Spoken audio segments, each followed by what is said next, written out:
हम तारों तले जिंदगी।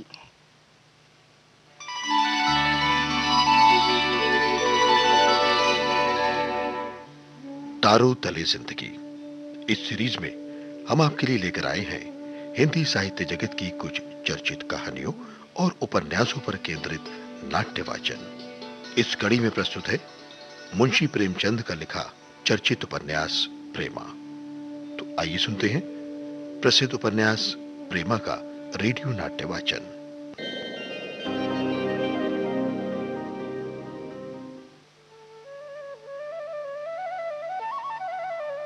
पूर्णा ने प्रेमा को देखा तो झपटकर प्रेमा से लिपटकर फूट फूट कर रोने लगी। प्रेमा अपनी सखी को दिलासा देती रही। अब सुनते हैं प्रेमा रेडियो नाट्य वाचन की 16वीं कड़ी।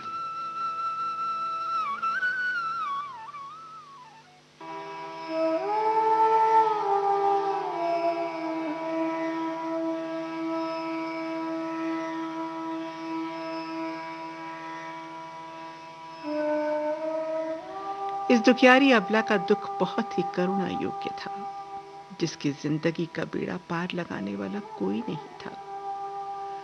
उसके मायके में सिर्फ एक बूढ़े बाप से नाता था, और वो बेचारा भी आजकल का ही मेहमान हो रहा था। ससुराल में जिसने अपनाया वो परलोक सिधारा, न सास न ससुर, न अपने न पराए। कोई चुल्लू भर पानी देने वाला भी दिखाई नहीं देता था। घर में इतनी जथा जुकत भी नहीं थी कि साल 2 साल की गुजारे भर को हो जाती। बेचारे पंडित जी को अभी नौकरी ही करते कितने दिन हुए थे, जो रुपए जमा कर लेते, जो कमाया बस वही खाया। पूर्णा को अभी ये बातें नहीं सूझी थी।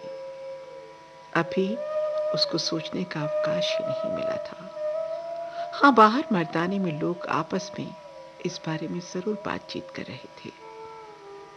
2-2.5 घंटे तक उस मकान में स्त्रियों का ठट्ठा लगा रहा, मगर शाम होते होते सब अपने अपने घरों को सिधारी। त्योहार का दिन था।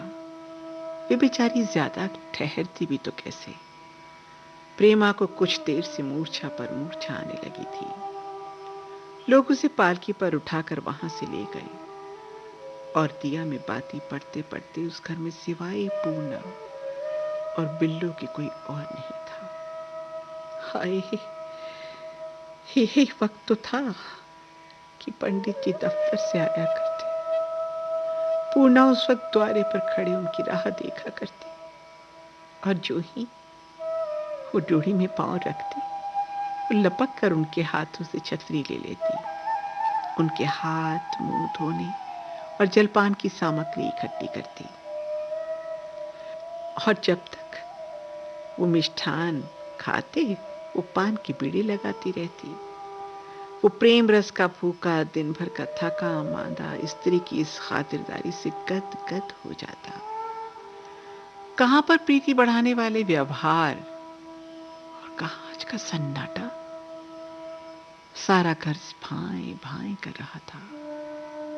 दीवारें काटने को दौड़ती थी।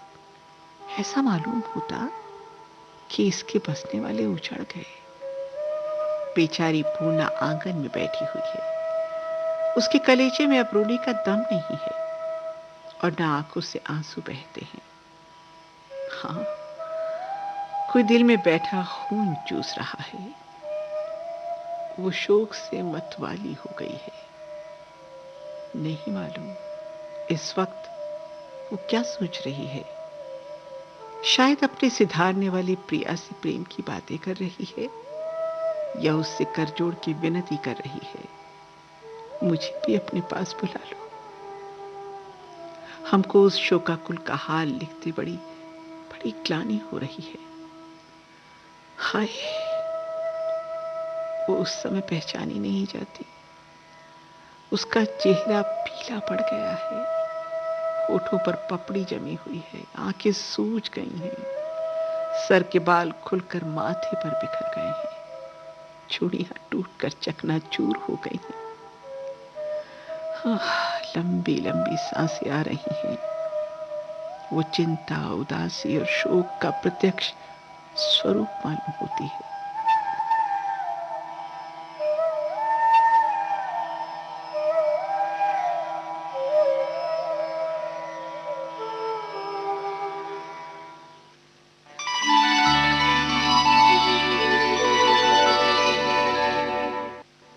तारों तले जिंदगी।